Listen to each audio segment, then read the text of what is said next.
Hello, everybody. Thank you so much for joining us on this beautiful June day, whether you're joining us from Toronto or Winnipeg or wherever. I hope it is as sunny as it is here.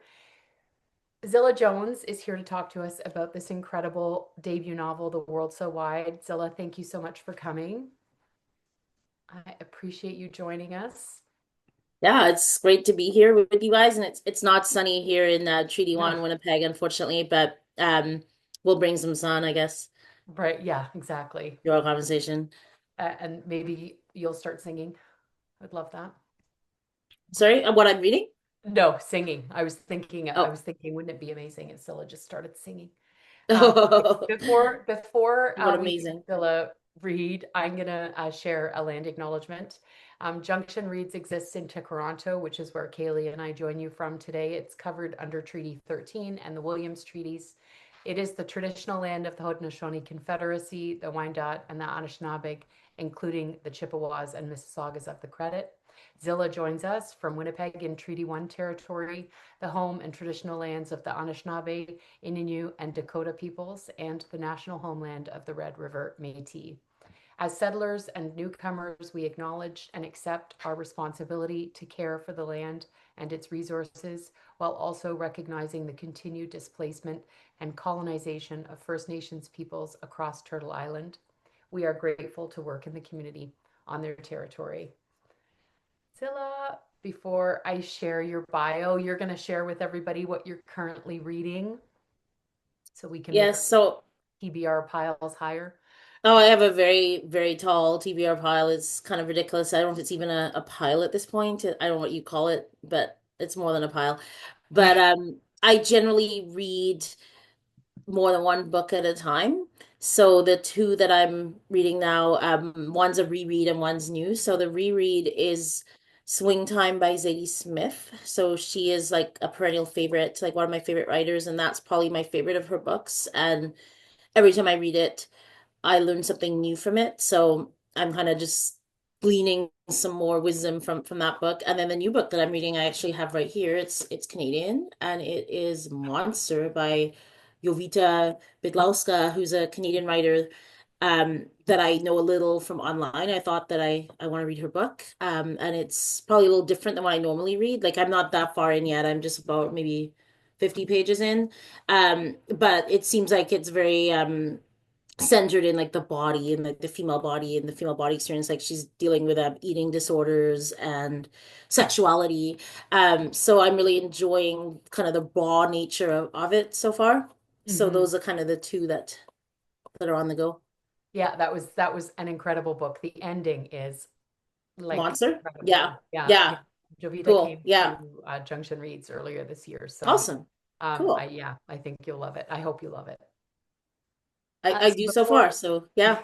yeah, she's a great writer. So before we hear you read, I'm going to share your bio if that's okay. Okay. Yeah. Zilla Jones is an Afro-Caribbean Canadian writer, anti-racist educator, lawyer, mother, and singer of Caribbean, Chinese, and European heritage. Born in the UK, Zilla currently lives and writes on Treaty 1 territory in Winnipeg. In 2024, she was shortlisted for the CBC Short Story Prize and appeared on their list of 30 writers to watch. In 2023, she was a Journey Prize winner and a finalist for the RBC Bronwyn Wallace Award for Emerging Writers. She was also chosen recently by the Writers' Trust as a Rising Star for 2025. Jones has also been selected as a winner and finalist in contests by Prairie Fire, Room, Malahat Review, Prism International, Free Fall, Ex Puritan, Grain, Subterrane, and Bayou magazine, and has published work in the Fiddlehead event and the Through the Portal anthology. The World So Wide is her debut novel, and a short story collection is forthcoming also from Cormorant. Zilla, Yes. Thank you for that. And it's thank great to you. be here. Um, would you like me to read now? Yes, please. Okay. All Thank right. So, just a little bit of background on the world so wide before I start. It is a historic fiction, so it takes place from about 1958 to 1983, and so the culminating event in 1983 is the United States invading the Caribbean island of Grenada, And so that is a true thing that happened in October 1983.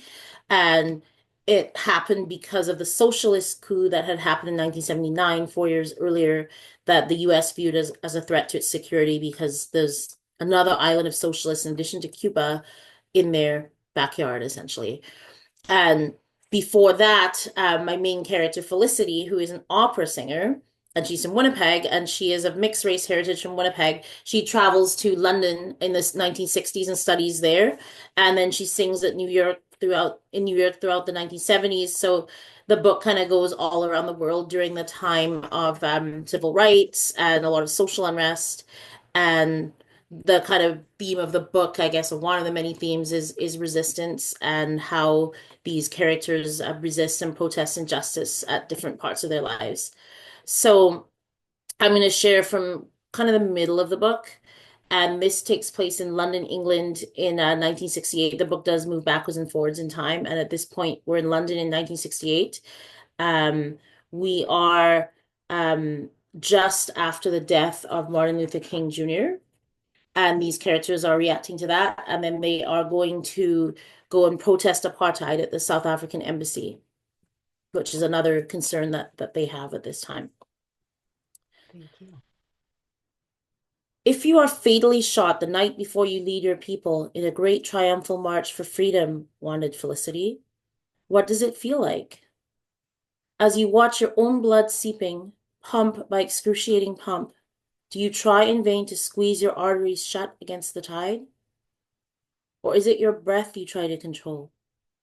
Each drop of oxygen granting you another few seconds of life, but costing you agony as your tattered lungs heave against the weight of the air pressing down on them. In that moment, do you wish yourself back to a time when you could have chosen another life, an ordinary one, a quieter one? Was there ever such a time? Or were you always marked, both for greatness and for suffering? Felicity carried the last pile of files into the back room of the law office where Claude waited with a box. This is everything from this week, Claude, she said. Claude clapped his hands. Good, good. 3 more housing complaints. And a criminal case. Black boy caught shoplifting with 2 white friends who never got charged. The building, an abandoned grocer in Shepherd's Bush, had slowly taken shape to become the Black London Legal Help Society. Neville and Claude had drawn on their vast network to receive help with painting, sanding, knocking down walls, and installing lights. There was no lack of need, and no client was turned away if they could not pay. Whenever Felicity was not in class or rehearsal, she was at the office, performing secretarial and receptionist duties.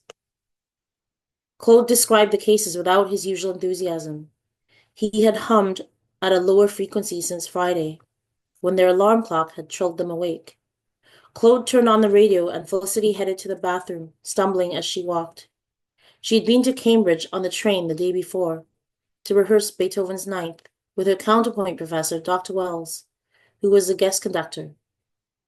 They had had a few pints together afterward, and Felicity's head felt heavy and her tongue dry. Felicity was supposed to receive her diploma next month, but her marks in counterpoint were atrocious and had placed her graduation in jeopardy. Her mother had booked a ticket to come to London for the occasion, and Felicity had toyed with the idea of introducing her to Claude.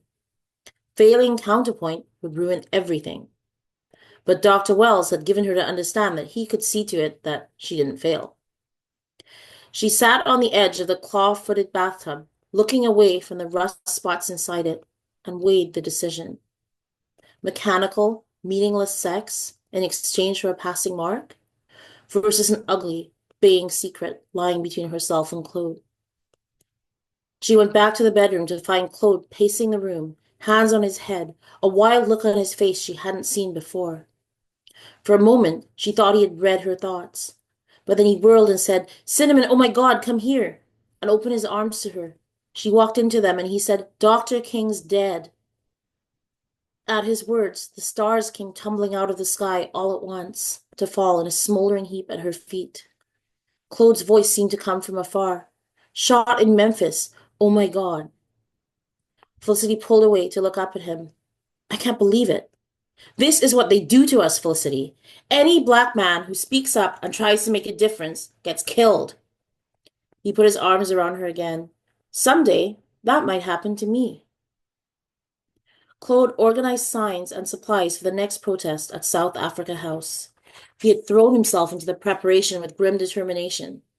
We're protesting them killing King as well as apartheid. Felicity's singing at the protest had led to several newspapers dubbing her the Nightingale of Trafalgar Square.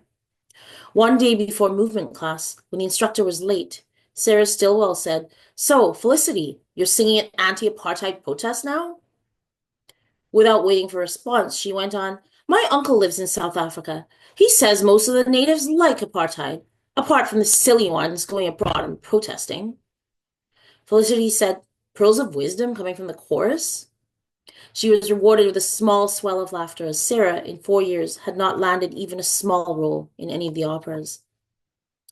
On the train, Felicity snuggled close to Claude, but he was far away, on the hotel balcony in Memphis, imagining Dr. King shot and silenced. As they walked across Trafalgar Square, she saw Neville and Gerald standing by the fountain with handfuls of handcuffs and chains cascading through their fingers in a metallic parody of the jetting waters. Claude's face broke into a broad smile for the first time since hearing the news of the assassination. Bon J. Neville, you got them, he said. Are you in, Felicity? Asked Gerald. In for what? Gerald looked at Claude. You didn't tell her? Claude shook his head slightly, a secret warning.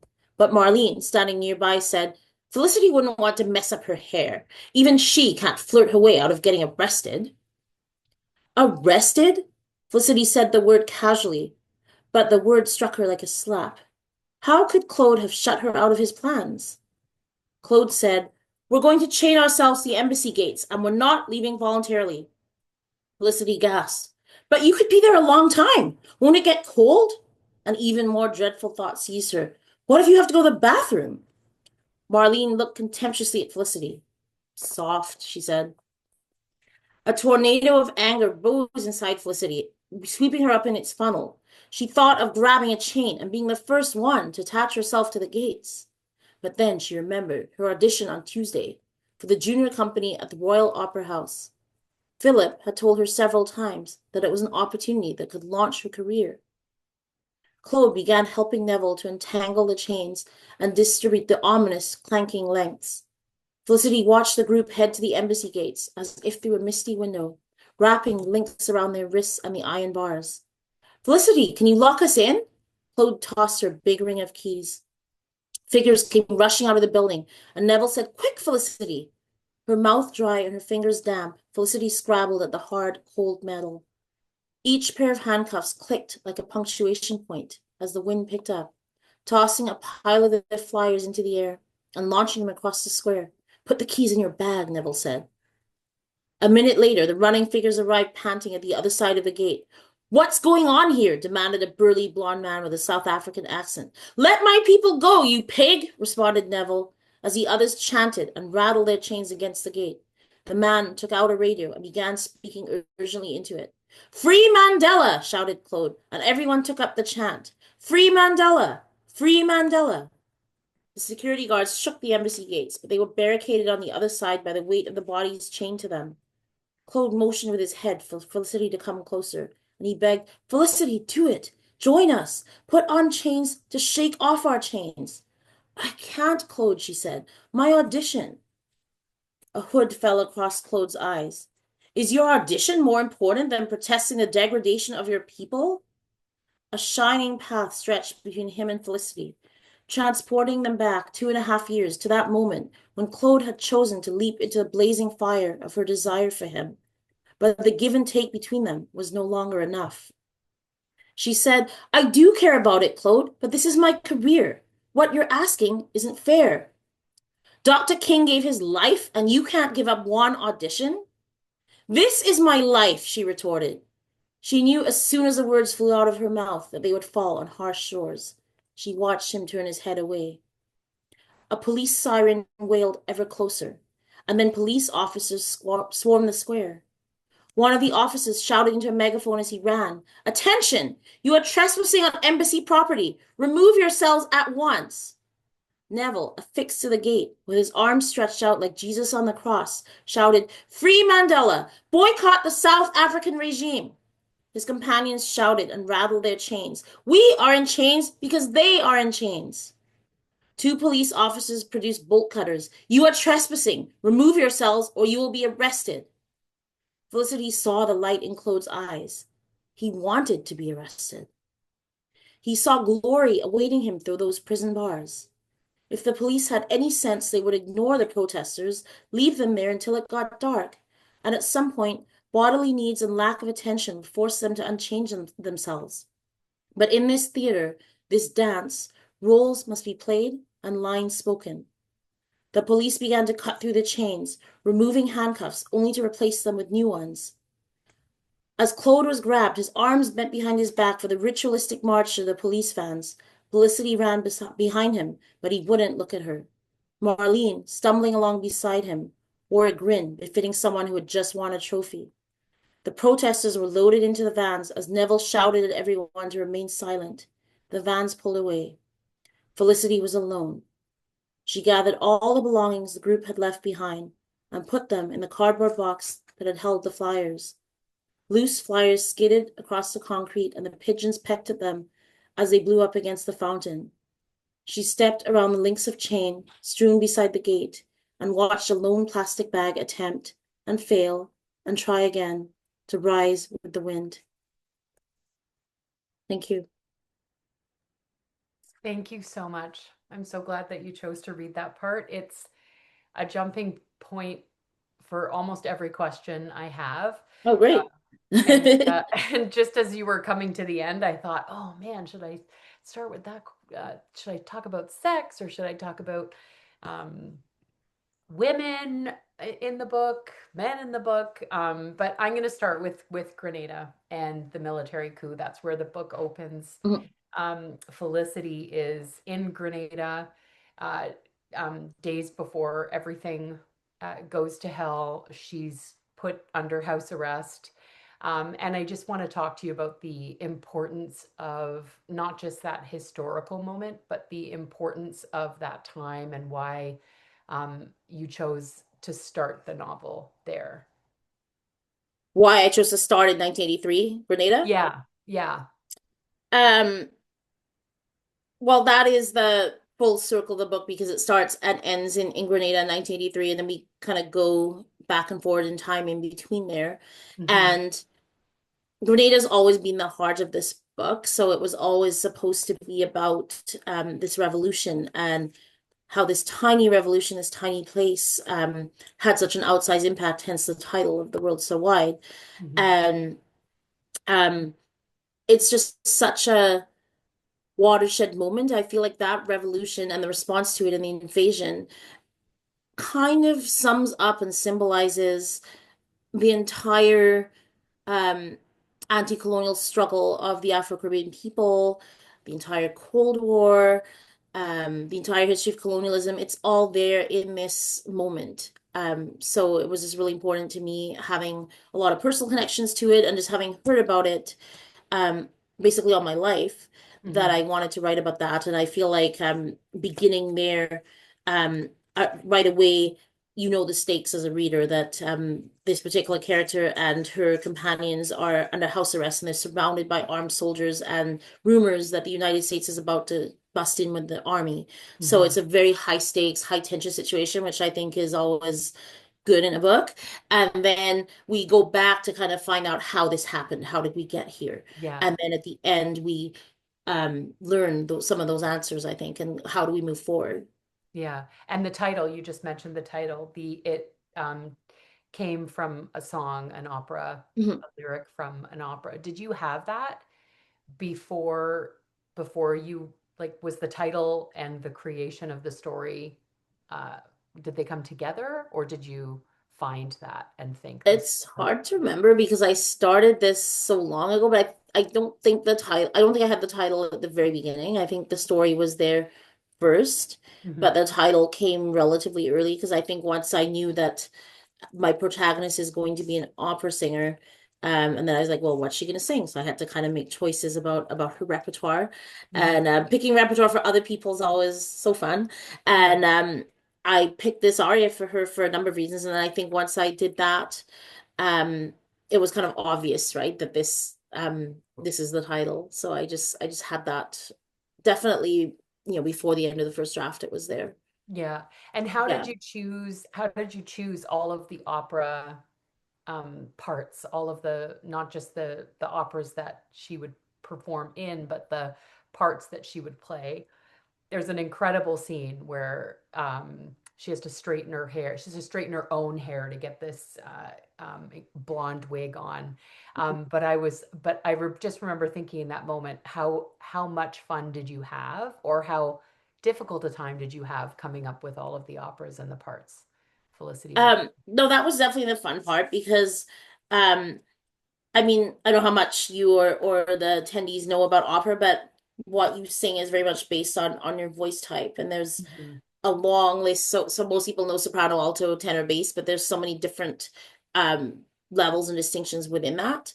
And I Mhm. just always had in my head that she's going to be a coloratura soprano, which is the highest type of soprano, and they sing the really high and fast and ornamental and showy pieces. Mhm. Um, because I just felt that she's going to be this big diva, and she's gonna have this huge personality, and she's gonna have sing the roles that just really like command a lot of attention. And so obviously everything had to be plausible for somebody of that voice type to sing. Yeah. Now, the aria that the world so wide comes from isn't really necessarily a coloratura aria, but she sings it when she's young. So she learns it at like 17, 18 years old. So she doesn't necessarily know what her voice is going to be at that point. And the reason she sings it then is because it's sung by a very young character. So that character is also 18 years old, and she's also about to go out in the world and make Mhm. her own way. In this case, she's an American um sort of like hill, like Ozark, Appalachian type person, a poor person, a poor white person. And she's going to make her fortune in the world, she thinks, after she graduates, which is exactly what Felicity is doing at that point. She's going to London. So she connects this character and sings her. And then it's something she comes back to throughout her career. So that's why Mhm. that was there. And then in terms of some of the other roles, um, I was looking for things obviously that would be recognizable to readers and would be dramatic. So I think two operas that feature prominently are La Boheme and La Traviata. So those are, I think, two of the more famous ones. La Boheme being the one about the starving artist that falls in love with the woman with TB who dies, and Rent was based on that, if anybody's seen Rent. And La Mhm. Traviata is similar. There's also a woman dying of TB. And in her case, her lover's father forces them to break up because she's a courtesan, and they want the other sister to marry well, and her brother being with a courtesan is bringing on the family name, so she gives him up out of love, and then he comes back later as well. So they are arias or operas where you will see the big themes of love and betrayal and revenge and forgiveness and loss and all these things that are just in there that I think people can recognize. And although those aren't necessarily maybe typical roles for a coloratura soprano, they are ones that she could plausibly sing. Like she's a dramatic coloratura, so it's a bit of a bigger voice, and they do sometimes sing Violetta and La Traviata. Yeah. Um, and so also I wanted to connect those operas to the Grenada story, because the Grenade story likewise has themes of sacrifice and forgiveness and betrayal, and all of those things happen. So I wanted to show how Felicity learns that her story in Grenada connects to her story in opera. Hmm. Yeah, the novel itself is very operatic, and most especially Hmm. the ending, I think, is just full of that tension that exists in the great operas. Hmm. Um, I want to I want to talk about the men specifically. I want to talk about Hmm. the sex. Hmm. It is very sexy, but then you kind of reach this point because at the beginning it feels powerful and like just incredible and deep and it's like sexy. Uh, but then it turns and it twists. I had mentioned this to you in a private message on Facebook, but the idea that she is basically fucking the pain away um, becomes such a big part, like for me as a reader, for any woman I think who has experiences, you Mm, really start to feel that pain. And I think for some readers, people who have said she's unlikable don't mm, feel that pain. But for me, it just bonded me to her, the sex, mm. her experiences of it. And I wanted you to talk about that. Yeah, I think you raise a really important part about there's so much there. I'll try to unpack it, but the Yeah, sorry. likability of Felicity, I think, is a big part of it because I've heard comments from people that love her. I mean, David Bergen wrote that he's like, when you meet this woman, what did he say? I adore Felicity Alexander, the woman at the heart of this novel. She's complex, delightfully melodramatic, and passionate about sex, opera, and politics. Right? So Yeah. I've heard that, and then I've heard I can't stand her. She's a terrible mother. She's a terrible daughter. How could anybody be this way? Why is she sabotaging herself? And then I've heard a lot of people kind of in the middle that are like, there's times I want to strangle her, there's times I want to give her a hug. Mhm. And I really like that diversity and that complexity because I think you're right. A lot of it does relate to the reader's own experience and sort of where they're situate themselves in the story. Like I find a lot of women older than me that have been really good wives and mothers and were really prioritizing that, like have a difficult time with her. I just presented to a book club last week where they were all like in their 80s and 90s and like the women there I think just hadn't had that life experience, right? Whereas I think women that maybe have had different kind of experiences connect differently, Mhm. and that's okay. But I think what I consciously was doing was I wanted to write a complicated, messy woman who doesn't fall into society's expectations. Because I feel like as women writers, we're often not allowed to do that. And as women of color, even less so. Because I've Mhm. also had people be worried that, oh my gosh, like you're writing like a black woman who likes sex and you're basically going to make it look like we're all whores and like you're stereotyping us.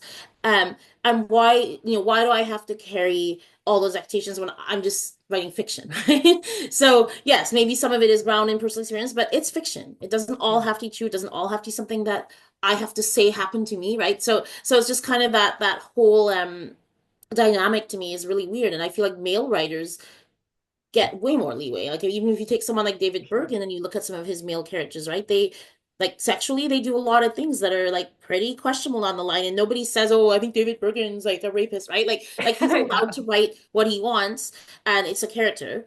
Um and not to pick on him. I love David Bergen, don't say but Yeah. you know any male writer can do that.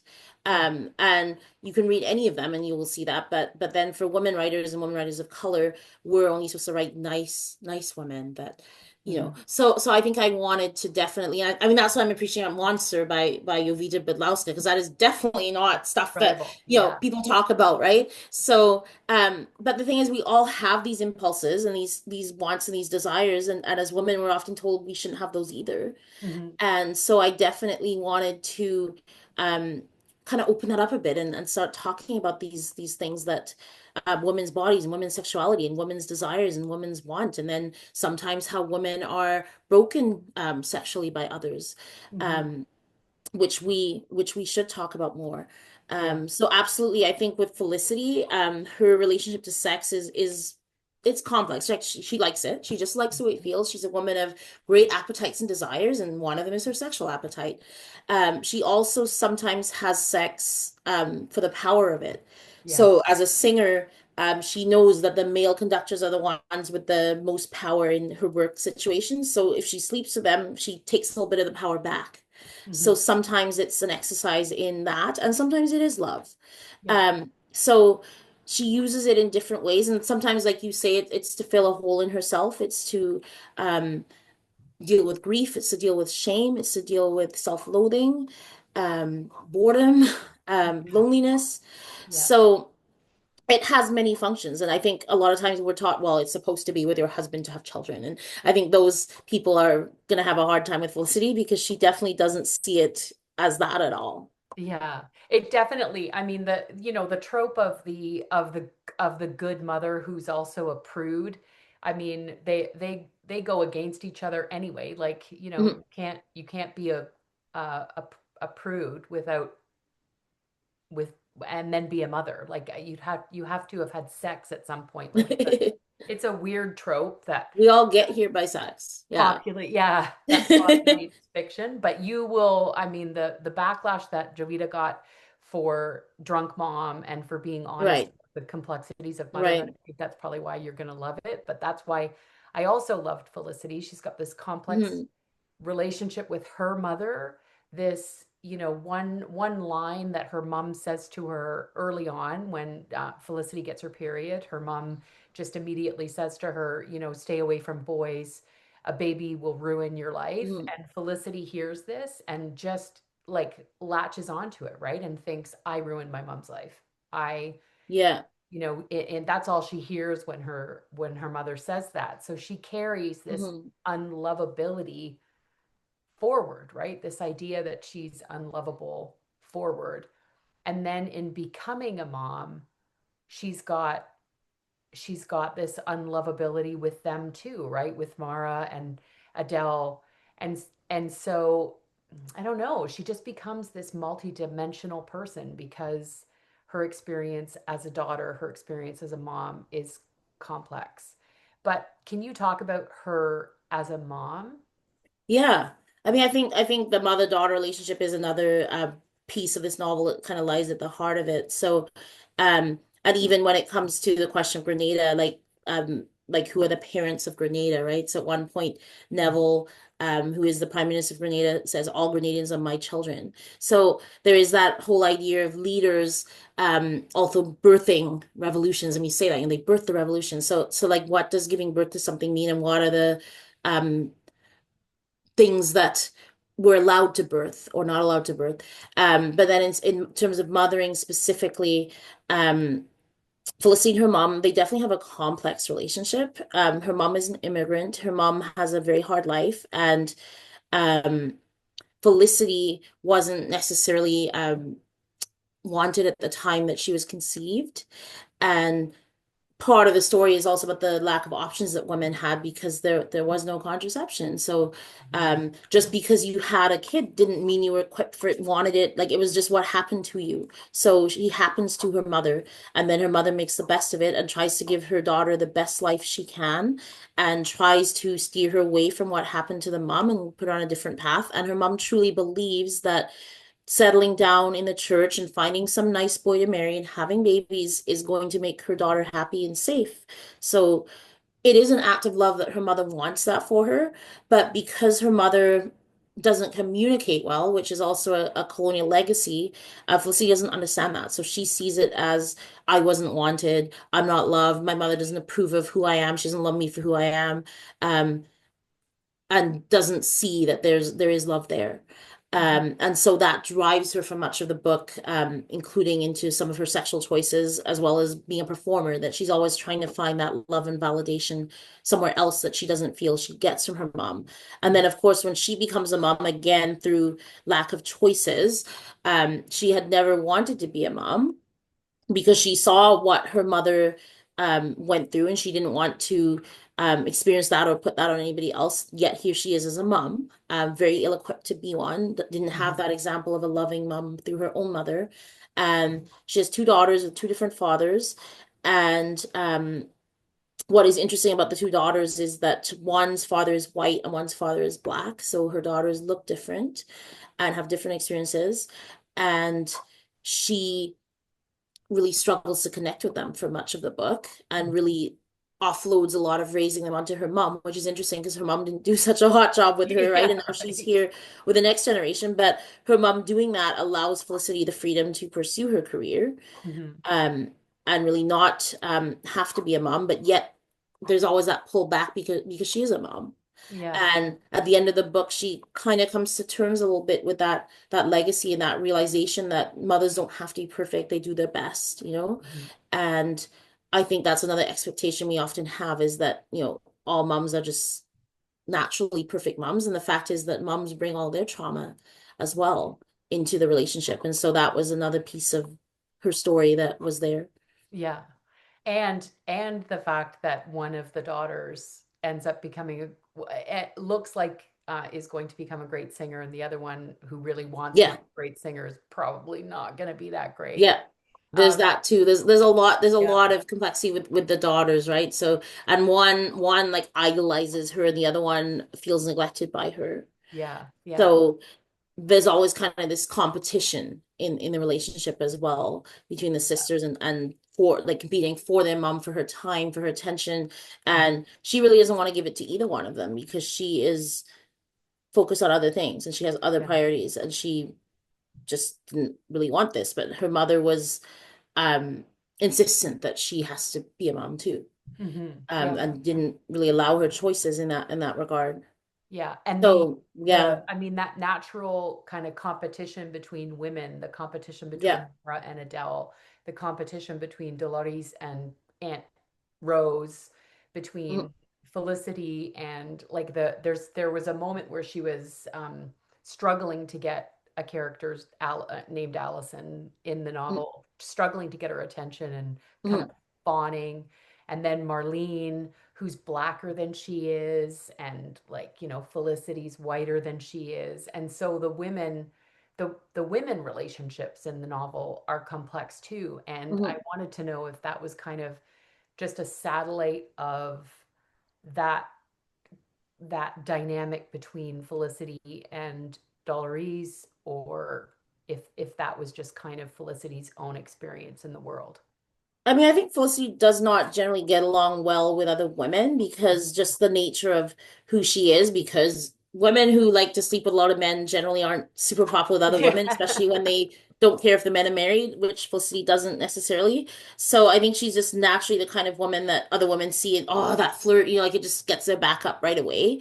And Mhm. then on top of that, there is, as you note, there's a skin color dynamic because many of the women she's interacting with are darker than her, and there's a lot of shadism and colonialism that is in Black communities. So another thing that maybe isn't always talked about a lot that I wanted to take the lid off a bit. Um, and then I think there's the role of women in a revolution as a whole. So that was another piece of it, that all these men who are revolutionaries have partners or women that they're interested in or that hang around them. And the things that women are sort of allowed to do is cook, clean, Right. support, have babies for the men, raise the babies, encourage them. But none of them are actually leaders. There's one woman, Pat, who she's a minister in the government, so she's probably the highest ranked woman in terms of that. Mhm. Um, and even then, she's in a subordinate role to the actual leaders, and the others aren't even in positions, not even elected or doing anything like that. So, there are these kind of expectations that the women support the revolution behind the scenes, but they don't lead it. Right. And um, Felicity is a leader. She isn't necessarily part of the revolution, but in her career, she's someone that wants a spotlight. She's somebody that wants to be front and center. She doesn't want to just be behind somebody else, but that's the expectation. Mhm. So, and then within that, I guess the women squabble sometimes because there's kind of a hierarchy of who's with which man and what the relationship of them to the man. And so they kind of use that as their status or their jumping point because they don't have anything else because Mhm. they're not allowed to have anything else. Yeah. And then near the end, one of the women actually takes up a gun, and the men are sort of shocked that she takes a gun. She says, "Well, why? Like, I'm just as good a shot as you, and I've done all the training, and I know what I'm doing. Like, why can't I fight?" Oh, I guess she can, right? Yeah. But they just had never thought of her as wanting to lift a gun and fight, but she does want to. Yeah. Yeah. So funny, just in you saying that the ending, the scene at the end just kind of opened up for me in a way that I didn't imagine. Hmm. But we can't talk about it. Yes. No spoilers. So racism. I mean, Felicity is black and white. In some worlds, she's not black enough. In others, she's definitely black. The racism is wielded against her female body is quite Hmm. ugly at times. There's a scene where she goes to the doctor to have a pelvic exam, and Felicity makes a comment um, that she's amazed what men don't know, like how much Hmm. men don't know. And as you said, you're kind of taking the lid off this and exposing this ugliness. And I would love for you to talk about that. Just the I don't know if it's an active choice or a necessity for you as a writer to just expose the truth. There are Mm. moments that are the most incredible moments I've read in fiction where I'm just like, yes, yes, yes, Mm. say it. So I wanted to talk to you about that. You also open the book with a warning, right? Like you're basically saying this book is going to expose some ugliness and be warned, but it's incredible. Yeah, I mean, I think to me, that's why I write, and there wouldn't really be any point to it if I can't say what I want to say. And I was just saying in a different event earlier today, I was just talking about how um, I think for me personally, I grew up in a lot of white spaces. My mom was very insistent on me going to the best schools, and unfortunately, the best schools don't have a lot of people of color in them. So I always had to go to these talented schools that had advanced programs and this and that because she wanted me to have this really good education. And so I think I learned early about what it's like to be silenced, to kind of look around and see that like I don't really belong here and maybe I should just keep quiet and kind of watch. And then I think at some point I just stopped doing that and I just didn't want to do that anymore. And I was like, you know what? Like, why can't I ask questions? Why can't I say what I think? And like most of the time when I tried to do that, people would try and shut me down. They didn't want to hear it. Mhm. Um, but I I don't know. I just like once I started, I just couldn't stop. I was just like, I know, like a lot of times people are just like, why don't you shut up? Why don't you stop? Why are you saying that? And I was not like very popular from doing it, but it just became part of who I was that, I can't wear this skin and like walk on this earth if I can't ask questions about colonialism, if I can't ask questions about sexism, if I can't ask why I have to wear this, why I have to do this. I'm not just going to do things and not ask questions and complain and criticize and provide my side. So I just I think brought that into writing that to me what I love about really great writing, like Zadie Smith and Chimamanda Ngozi Adichie and Toni Morrison and James Baldwin Mhm.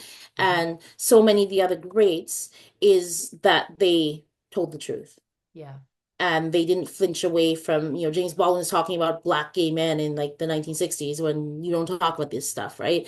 And they're all bringing up stories that just are not told or things that happen to people that um should not be, that everybody else wants to sweep under the rug and not be talked about. And books, I think, allow people permission to let their mind go somewhere that maybe they haven't allowed it to before, they haven't thought about, or they just weren't aware of, and maybe they were aware that it was inside them, but they didn't know anybody else could see it. And now you feel seen because somebody else has given you permission to have your life experience validated. Mhm. So I think that's what books always did for me. And that was part of the reason why I was able to, I think, say some of the things I did, because while my mom wanted me to go to like really good schools, she also wanted me to know history. And she also told me stories like Grenada, like Nelson Mandela. She told me about, I know a lot of people are like, you actually, that's crazy. Like when I was 12, my mom gave me a book about Steve Biko, who was a South African Yeah. um, activist against apartheid who the police beat to death. And like the whole last chapter of the book was like about his head injuries. And like I still remember these images of like this swollen head, like oozing blood. And I'm 12 years old and totally traumatized by this, right? But Yeah. um that was my upbringing, that I came from a family of activists and I was going to know about this stuff. And they were anti-apartheid activists and I needed to know everything bad that was happening in South Africa. So I did. And I knew all about civil rights and everything else and enslavement. So I always knew this stuff. Mhm. And what do you do with that when you like can't hold it in yourself? You put it somewhere. So whether that's in writing or something else. So yeah, I mean I think that um we need to have these uncomfortable conversations, but I know some people do find it triggering, they find it upsetting. Not everybody maybe has that urge to talk about it, Yeah. right? Because I mean the norm is to keep it to yourself. That is what normal and sane and rational and healthy people do. They keep it to themselves. So I think those of us that don't do that are sometimes the freaks, right? But Yeah. uh, I just that's who I am. I can't change that. Yeah. But I mean, this book, much like every author that you mentioned and every other writer of color writing in Canada or anywhere right now, I think the reason I want so many white writers to read books like this is because, just as you say, it's uncomfortable. And I think to sit in discomfort is sometimes the only way to really understand it. And it, instead of just kind of sitting back and being witness. So I'm very grateful for that. Um, Well, thank you. my next question kind of goes against what we were talking about, Okay. the romantic tropes. I Hmm. love Jack and Josiah in this Mm. book. I, at one point, probably not even close to the end, like halfway through, I thought, I wonder if Felicity and Jack are going to end up Mm. together. And I, even having that thought in my head, I was like, okay, this goes totally against everything that Felicity stands for, everything that Felicity's trying to do in her life. Why are you trying to set up some kind of Hallmark ending for these two characters when it's just an incredible friendship between both Jack and Felicity, Josiah and Felicity? And I know they use each other in ugly ways and in beautiful ways, but can you talk about those friendships, the ones she Yeah. with Josiah and Jack? I think Jack is like one of my favorite people in the book. Like I love Jack. So Josiah is Aunt Rose is Felicity's mom's best friend. She is kind of the support system that her mom has. They meet in church. She's an African American woman living in Winnipeg, and Josiah is her son, and he and Felicity are born just months apart. So they grow up together as brother and sister. They live together for a while with their two families, and then they Felicity's mom moves out, but they're still close friends. So he's almost like her brother, Yeah. but though there's no blood relation. And then Jack is a friend she meets in high school, and he's white, and he's a lifelong friend that she comes back to, whenever she's in trouble or needs someone to talk to. Jack is there for her, and yeah, I mean, there's always that kind of undercurrent of sexuality or romance kind of brewing underneath, but it's a pure friendship. So Jack gets Felicity. So he probably gets her more than anyone else in the book. He understands her needs, her desires, her wants, the fact that she doesn't want to be tied down, she wants to be free. He kind of has that in him too. And he also tries marriage and it doesn't go so well. Um, and they just the kindred spirits, I guess they recognize the free spirit in each other, and they make a safe space where it's okay to express their wants and desires to each other. And then Josiah, I think, is more of like a comfortable jacket that you put on, or like a blanket. Like he's just someone that's home for her Mhm. and is a safe place for her. But then, as you say, she kind of takes advantage of that at one point of the story. Um, Josiah is a very troubled person because he ends up in trouble with the law and having a lot of difficulties. But Felicity doesn't judge him for that because, I mean, one of her good traits, like we've talked a lot of her bad traits, but one of her good traits is that she's very accepting of other people. So another of her best friends is a gay man named Will that she meets in London. And when he tells her that he's gay, he kind of expects her to react negatively. And she just goes, what's the big deal? Like, people Yeah. think I'm doing the wrong thing too. Yeah. So she kind of recognizes another outcast or another outsider and brings him in and just accepts him for who he is. Like, she really never makes judgments of other people um in their lifestyles or how they do things or their beliefs. She never does that. She's not judgmental. And so these are friends that also don't judge her. Yeah. Yeah, what's not to like about that? It's Hmm. an incredibly likable character. In Um, that way, yeah, for sure. Felicity, yeah, yeah. Okay, I want to talk about short stories. Anyone who knows me knows how much I love them. And although Zilla and I talked a little bit about it before everyone came on, I Mhm. want to talk about that. But Kaylee, does anyone else have any questions? No. Okay, good. We get to talk about short stories. Short I stories. Okay, let's do it. You have a collection coming out in 2027 from Cormorant, and I love what you shared about the invitation to write a collection Mm. from Mark at Cormorant, and how you're going to do it. If you can share that with everybody. Yeah, I mean, I don't want to commit myself too much because there's Yeah, still, we're still having editorial discussions about this. It's still a year and a half away, so I think there's still, it's in flux for sure. But my original idea that I discussed, a couple of years ago was that the stories would center around they would be historical short stories, and they would center around the life of Marie-Joseph Angélique, who was a woman from Quebec in 1734 from Montreal. She was enslaved. She was likely of mixed African European ancestry, and she's the one that was accused of burning down the entire city of Montreal when Old Montreal burned in 1734. And there's a lot of question as to whether she actually set the fire, what she knew, why she did it. She was tortured and hanged to death, and she had a trial, and there's some information from that trial that's still available. And so I found her story fascinating, and I wanted to write different iterations of it where different reasons happen for the fire, and each story is different as to who started it, why, and she's a different character in each one totally. And so my initial idea was to write those and then intersperse them with modern stories of modern women that have some of the qualities of Marie-Joseph Angélique. So modern people that are resisting injustice, modern people Yeah. that are going through these kind of accusations or different kind of situations. So that was kind of the initial thought, but I don't know if that's what we're gonna do. Wow. Um, we shall see.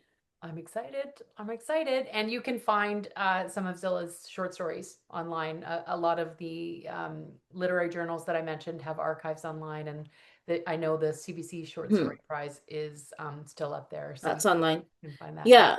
Like I think a lot of my stories really explores a lot of the same themes that are in the world so wide. So they look at things like the mother-daughter relationship is there, Mhm. resistance to colonialism is in there, racism, colorism is in there, injustice is there, kind of women's bodies and sexuality is there. So I like to write about migration, diaspora, all that kind of stuff is in the stories Nice. in Nice. smaller form. Zilla, Yeah. thank you so much. I appreciate this conversation. I appreciate that I somehow managed to keep it under an hour. Yay. The World So Wide is truly an incredible novel. You can win a copy if you join us virtually or in person at our season finale, June 22nd, where I get to sit and talk with Sarah Flemington, Rachel Phan, and Martha Bailey. And then I have a first 30 with Nina Burkout on June 26th. But you can buy a copy of The World So Wide directly from Cormorant Books or go to indiebookstores.ca and find your local independent bookstore. Zilla, thank you very much. I will give you the last word. Yeah, I just thank you all again for being here. And I think it's really awesome to see people that love books and love literature and support like series like this, which are really important, I think, for artists to be able to have these conversations.